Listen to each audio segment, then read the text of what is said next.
छांगुर बाबा का लव जिहाद, ISI connection ने भी खोले गहरे राज। उत्तर प्रदेश एटीएस और ईडी की जांच जैसे जैसे आगे बढ़ रही है, छांगुर बाबा की सच्चाई परत दर परत बेनकाब होती जा रही है। धर्मांतरण के एक संगठित रैकेट से शुरू हुआ खुलासा अब आईएसआई कनेक्शन और राष्ट्र विरोधी साजिश तक जा पहुंचा है। और तो और अभी तो और ऐसे गहरे राज हैं जो सामने आने बाकी हैं, जिसके बाद तहलका मचना तय माना जा रहा है। ऐसे में अब तक छांगुर के कौन कौन से गहरे राज सामने आए हैं और कैसे राजनेताओं ने भी छांगुर को फलने फूलने दिया, इसके पूरे सबूत हम आपको देंगे। नमस्कार, कैपिटल टीवी देख रहे हैं आप, मैं हूं आपके साथ हर्ष भारद्वाज। छांगुर बाबा एक ऐसा नाम जो सिर्फ धर्म बदलवाने का खेल नहीं खेल रहा था, बल्कि हिंदुस्तान में सांप्रदायिकता का जहर घोलकर लोगों को तोड़ने की साजिश भी रच रहा था। जानकारी के मुताबिक छांगुर बाबा ने धर्मांतरण के नाम पर जो नेटवर्क खड़ा किया था, उसी का इस्तेमाल कर वो पाकिस्तान की खुफिया एजेंसी आईएसआई से सीधा संपर्क साधने की कोशिश कर रहा था और कई बार संपर्क किया भी गया। सूत्रों से पता चला है कि नेपाल की राजधानी काठमांडू में पाकिस्तानी दूतावास में आईएसआई एजेंटों की एक गोपनीय बैठक हुई थी। इसमें छांगुर के नेपाल कनेक्शन के जरिए संपर्क की बात कही गई है। छांगुर की योजना थी कि आर्थिक रूप से कमजोर हिंदू परिवारों की महिलाओं को फंसाकर उनका धर्मांतरण कराया जाए, फिर उनका निकाह नेपाल में आईएसआई के एजेंटों और स्लीपर सेल से करवा दिया जाता था। ये महिलाएं बाद में जासूसी के नेटवर्क का हिस्सा भी बनती थीं। इसके अलावा बाकायदा कोडवर्ड सिस्टम भी विकसित किया गया था। छांगुर बाबा का नेटवर्क सिर्फ उत्तर प्रदेश तक ही सीमित नहीं था। 3000 मुस्लिम युवकों की फौज ने बिछाया जाल। छांगुर बाबा का जाल महाराष्ट्र, कर्नाटक, तमिलनाडु, बिहार और पश्चिम बंगाल तक फैला हुआ था। इस पूरे नेटवर्क को वो विदेशी फंडिंग के जरिए मजबूत करता रहा। एटीएस की पूछताछ में खुलासा हुआ है कि उसने लव जिहाद के लिए मुस्लिम युवकों की फौज तैयार कर रखी थी। बीते 3 सालों में 3000 से ज्यादा मुस्लिमों को इस काम के लिए कैश पेमेंट दी गई। नेपाल सीमा से सटे 7 जिलों को टारगेट किया गया था। 580 जिलों में गुर्गे थे तैयार। देश के 580 जिलों में मिशन धर्मांतरण के लिए जुटे थे छांगुर के गुर्गे। इस बात की जानकारी भी सामने आई। छांगुर के निशाने पर देश के वो जिले थे जहां पर हिंदू बहुसंख्यक आबादी है। बहुसंख्यक हिंदू आबादी वाले इन 580 जिलों में हिंदू युवतियों को मुस्लिम बनाने के लिए मुहिम चलाया गया था। इसके लिए छांगुर ने अपने गुर्गे तैयार किए। छांगुर के गुर्गे हिंदू बनकर हिंदू लड़कियों को प्रेम जाल में फंसाते और फिर चलता धर्मांतरण का काम। एटीएस ने भी छांगुर के 3000 अनुयायी होने के फैक्ट को अपने एफआईआर तक में शामिल किया है। लड़कियों को फंसाता, ब्रेन वॉश करता था छांगुर। बाबा का नेटवर्क लड़कियों को फंसाता, ब्रेन वॉश करता और फिर उनका धर्मांतरण कर निकाह करवा देता था। इसके लिए विदेशों से भारी मात्रा में फंड आता था। एटीएस की जांच में छांगुर बाबा द्वारा इस्तेमाल किए गए कोडवर्ड भी सामने आए हैं, जैसे कि लड़कियों को प्रोजेक्ट कहा जाता था, ब्रेन वॉश की प्रक्रिया को काजल करना कहा जाता था, किसी लड़की को बाबा से मिलाने को दीदार करना कहा जाता था। इसी तरह धर्मांतरण को मिट्टी पलटना भी कहा जाता था। इन कोड्स के जरिए बाबा और उसका गैंग आपस में बात करता था ताकि किसी को भनक ना लगे। ईडी और एटीएस की पड़ताल में यह बात भी सामने आई है कि बाबा के पास विदेशों से करोड़ों की फंडिंग आई। जांच में अब तक 18 बैंक खातों की जानकारी मिली है।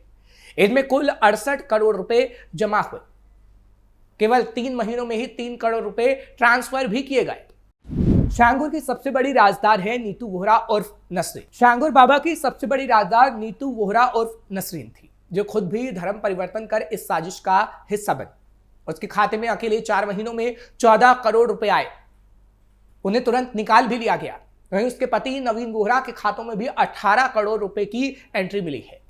बाबा ने अपने नेटवर्क को कानूनी रूप देने के लिए 4 अलग अलग संस्था बना रखी थी। इन्हीं संस्थाओं के जरिए फंडिंग होती थी। इसकी आड़ में राष्ट्र विरोधी साजिश का खाका तैयार किया जा रहा था। इस पूरे मामले में हालांकि यूपी के मुख्यमंत्री योगी आदित्यनाथ ने बेहद सख्त रुख अपनाया है। उन्होंने स्पष्ट कहा है कि विदेशों से आ रहे पैसे के जरिए भारत को तोड़ने की साजिश रची जा रही थी। राज्य सरकार किसी भी कीमत पर इसे सफल नहीं होने देगी। फिलहाल छांगुर बाबा यूपी एटीएस की गिरफ्त में है। अतीक अहमद से भी था छांगुर का नाता। छांगुर का कनेक्शन अतीक अहमद और समाजवादी पार्टी से भी सामने आया। बात साल 2014 की है, जब माफिया अतीक अहमद समाजवादी पार्टी के टिकट पर श्रावस्ती से लोकसभा चुनाव लड़ रहा था। इसी दौरान उसकी नजदीकी छांगुर से बढ़ी। छांगुर की कोठी इसी लोकसभा क्षेत्र की उतरौला विधानसभा सीट में थी। दावा किया जा रहा है कि 2014 में श्रावस्ती लोकसभा चुनाव में छांगुर बाबा ने अतीक अहमद की हर तरीके से मदद की थी। उस चुनाव में छांगुर बाबा माफिया अतीक अहमद के साथ चुनाव में हमेशा जुटा रहा। छांगुर बाबा ने श्रावस्ती और बलरामपुर दोनों जिलों के मुस्लिम बहुल क्षेत्र में अतीक अहमद के लिए प्रचार तक किया।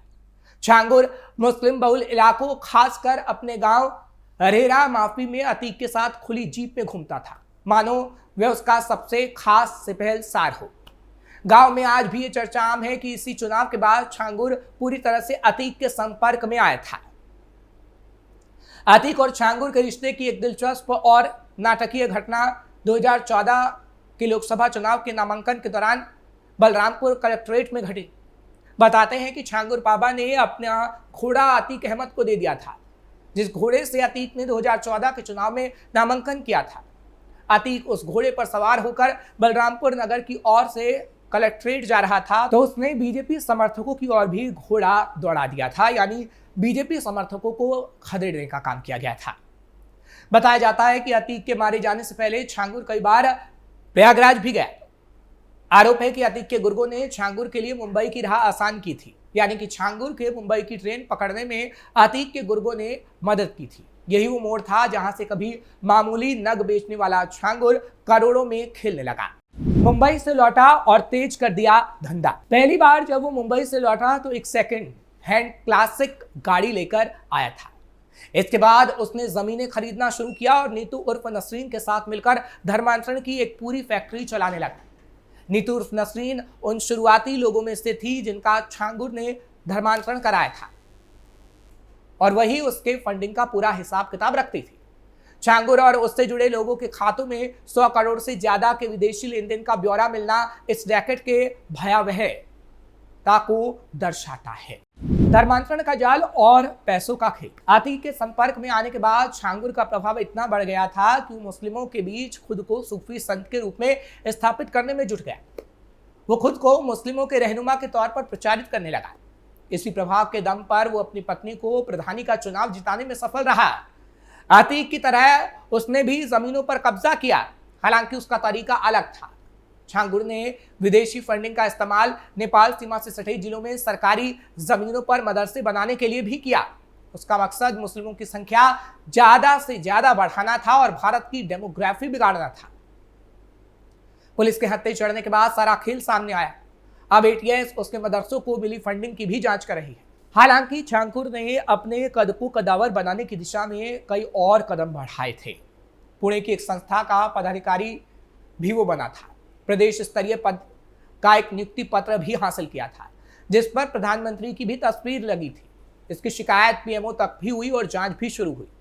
संस्था के सहारे ही छांगुर खुद को राष्ट्रवादी मुस्लिम के रूप में प्रस्तुत कर केंद्र सरकार तक पकड़ का दावा करता था। इसके पीछे पुणे की संस्था के मुखिया ईदुल इस्लाम का हाथ था। राजनीतिक और प्रशासनिक पहुंच वाला ईदुल हमेशा छांगुर के साथ खड़ा हो जाता था। इसी संस्था के दम से उसने तमिलनाडु और कर्नाटक में संबंध जोड़े थे। केरल और कोलकाता में भी वो जमीन तैयार कर रहा था। कोविड संकट के चलते छांगुर का अभियान प्रभावित हो गया था, नहीं तो वो हर प्रदेश में जमीन खरीद कोठी बनवा लेता और धर्मांतरण का बड़ा खेल खेलता। लेकिन अब योगी आदित्यनाथ की सरकार में उसका खेल खत्म हो गया है और अब जो भी ऐसा खेल खेलने की कोशिश करेगा उसको योगी तगड़ा सबक सिखाएंगे। फिलहाल आपको ये खबर कैसी लगी कमेंट सेक्शन में जरूर बताइएगा। खबर को लाइक शेयर करें, कैपिटल टीवी को सब्सक्राइब करना मत भूलिएगा।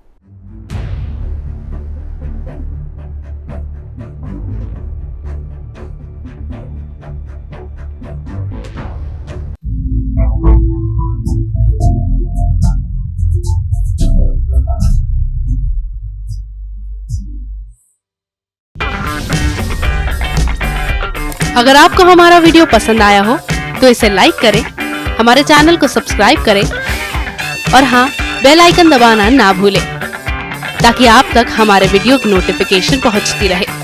आप अपना सुझाव हमें कमेंट बॉक्स में दे सकते हैं। हमारे साथ जुड़ने के लिए शुक्रिया।